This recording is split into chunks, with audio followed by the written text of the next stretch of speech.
Hey, everybody, it's Joe from the MiddleGround Mike. I want to remind you to sign up for our newsletter at the middlegroundmike.com/newsletter. It covers episodes coming up for the week and different materials in between, and you get a little bit of preview of what could be coming up next. All right, let's dig into it. Michigan finally passed this new state budget. You know what actually happened, right? After months of fighting back and forth, lawmakers have finally approved an $81 billion budget for the next year. It covers everything from school, roads, healthcare, public safety, and yes, your tax dollars fuel all of it, which, if you didn't know, that's how government works. The state barely made the deadline. They had to pass a short extension to keep the lights on, per se, at the start of October, but they got it done for now. Well, let's talk about the schools, one of the most important ones to all of us, right? Here's where your money's going. The per student funding, that's the main money schools get for each kid, went up to $10,050 per student, up from about 9,600 last year. Free school meals are staying. Every kid in public school can get breakfast and lunch without worrying about the cost or qualifying paperwork. There's $320 million going toward mental health programs and school safety upgrades.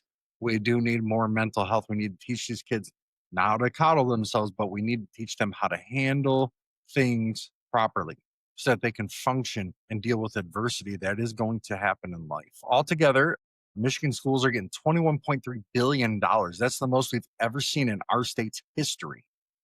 So Republicans and Democrats were able to come together to fuel education and not just fuel it for things in education we don't need. They're going after certain problems. And it's like I said in another episode about healthcare, states are going to address the issues a lot better than the federal government can. Look at it. They're putting money into mental health. They're making sure kids are getting free meals. It's not free. It all comes with tax dollars, right? But they're making sure this is done at the state level. This is important, and this is for parents that could mean more staff, possibly smaller class sizes, depending on the district, or better programs. If you're like me, you got a kid with special needs, this helps ensure the things that he needs, right? But as always, how it's used is dependent upon your local district. And we'll track that in the newsletter over the next week. We'll see if there's anything in particular that sticks out to us. In roads and bridges, where the rubber finally meets the road, like the governor says, fix the damn roads. Really, yeah, let's actually fix the damn roads, not fix the same one 5,000 times.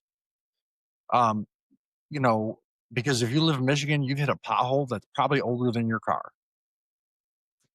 Or the state's trying a few new ways to fund repairs, right? So there's a 24% wholesale tax on marijuana starting in January.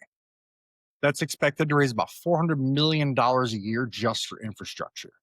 Now, I'm generally against tax increases, right? But this isn't coming after your paycheck. This is an optional purchase.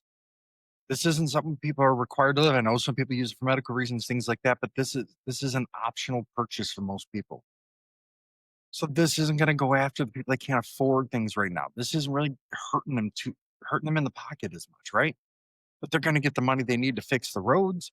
The people that need it the most, like financially at the middle lower class, you know, they don't have to come out of pocket directly. They make the choice to buy those products. Second, part of the corporate income tax, around $700 million this year, growing to $1 billion by 2030, is being redirected straight to the roads.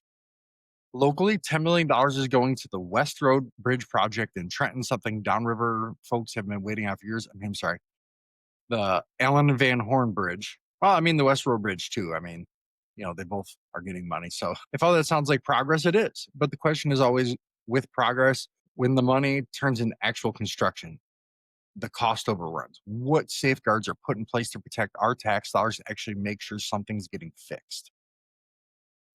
That's key, right? To make sure that our tax dollars are getting used for something that's important, something that we need, and that it's not being abused. Let's kind of look a little bit at, taxes in your paycheck, which this was kind of a hot button issue last summer that Trump had started about no tips on taxes and overtime, or on overtime Social Security. My apologies. So the budget does have some relief for working people and retirees. Tips, overtime pay, and Social Security are getting temporary tax breaks. Temporary. So if you're wondering what that means, it means when the next election cycle is really starting to kick in gear this time next year, they're all going to be digging their heels in, trying to get their way to get you to sway your vote. A temporary tax break is nothing but kicking the can down the road for a political fight that they're going to use to get elected, no matter which side it is. This change is going to cost the state about $188 million a year in lost revenue, but it's designed to give the regular folks a little breathing room, which they do need right now, especially with inflation. And especially with a good chance that our governor is probably going, not our governor, but the commission and this AG, they're probably going to allow another rate hike on your gas and electric. I mean, they're probably going to allow it. So I don't ever want to hear any of them in that realm of space say, oh, we're against corporate America for the middle guy. Yeah, your actions have said differently. Well, so if you're busting tail in the service industry or living on a fixed income, this can mean a few more dollars staying in your pocket to help you cover some of those costs. What got cut or what got changed? Of course, you can't add without subtracting somewhere and having a balanced budget, even if you raise taxes, depending on the situation. Here's what got trimmed. The state is eliminating about 1,700 job positions. But don't worry, they were mostly unfilled ghost jobs sitting on paper. What ghost jobs mean is it's just a job that they didn't hire anybody for. That's just been sitting there. Big corporate giveaway programs like the SOAR Fund, those huge incentive packages for companies were paused for this year. Those are corporate tax breaks that essentially you pay for the factory to be built. You're paying for part of the salaries of the workers, though it doesn't say that. We all know how money works. And then when all that dries up, some of them dip out of town. Pure Michigan tourism ads and workforce training programs got small cuts but survived overall. So no massive layoffs, but definitely a bit of tightening up in Lansing, which sometimes has to happen, right? We're due for an economic slowdown. It has to happen. Inflation has to come down. Rates have to get cut. These things have to happen in order for us to have some kind of balance and be able and hope to be able to afford something in the future. We needed to be able to afford things in the future. We have to let wages catch up a little bit more. We have to slow down inflation.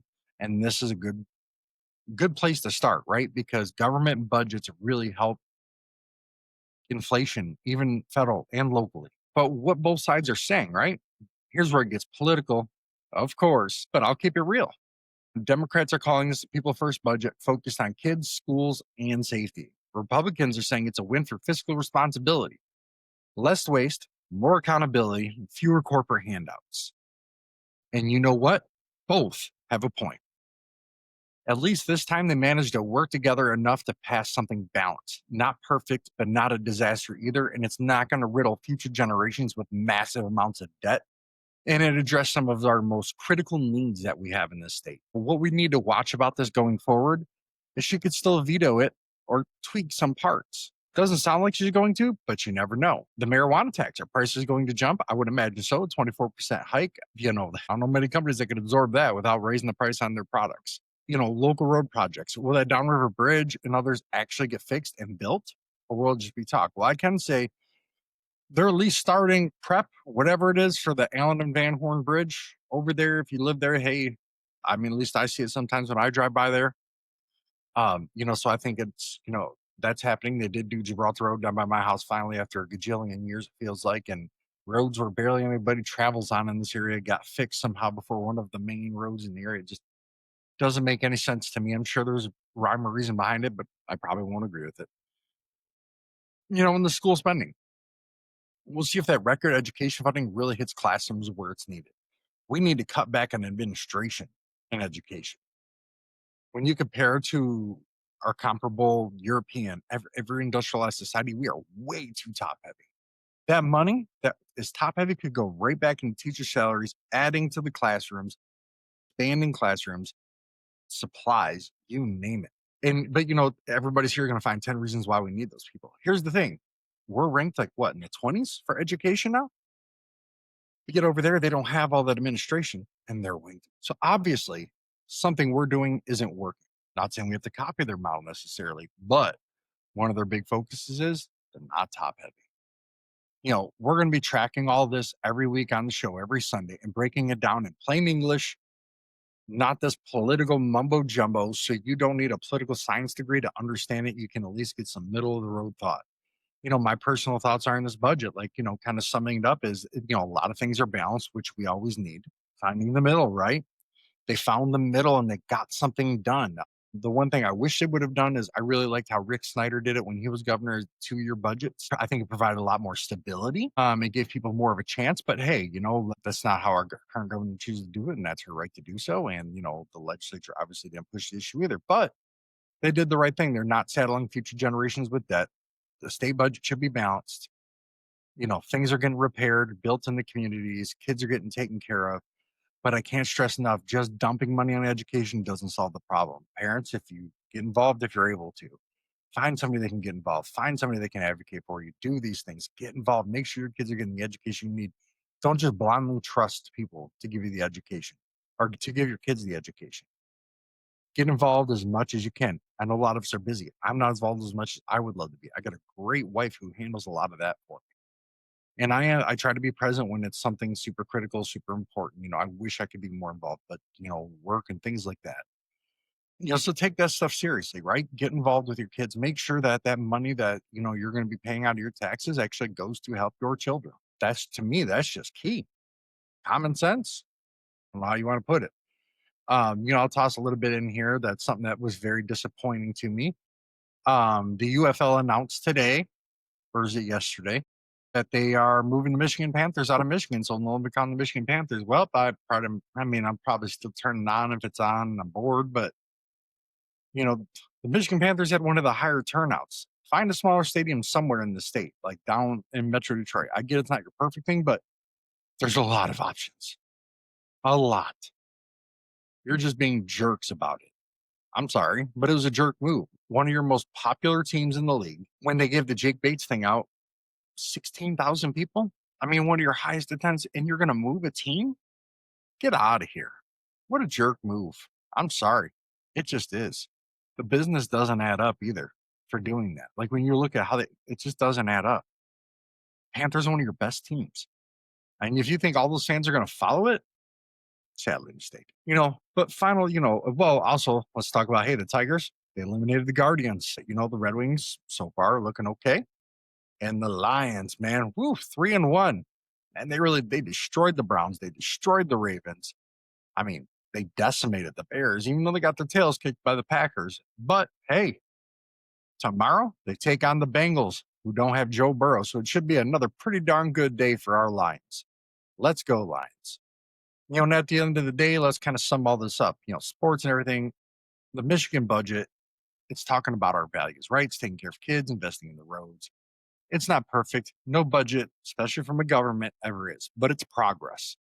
And this is what I talk about when I talk about finding the middle ground. Neither side got completely what it wanted, but when it came down to it, they were able to get it done.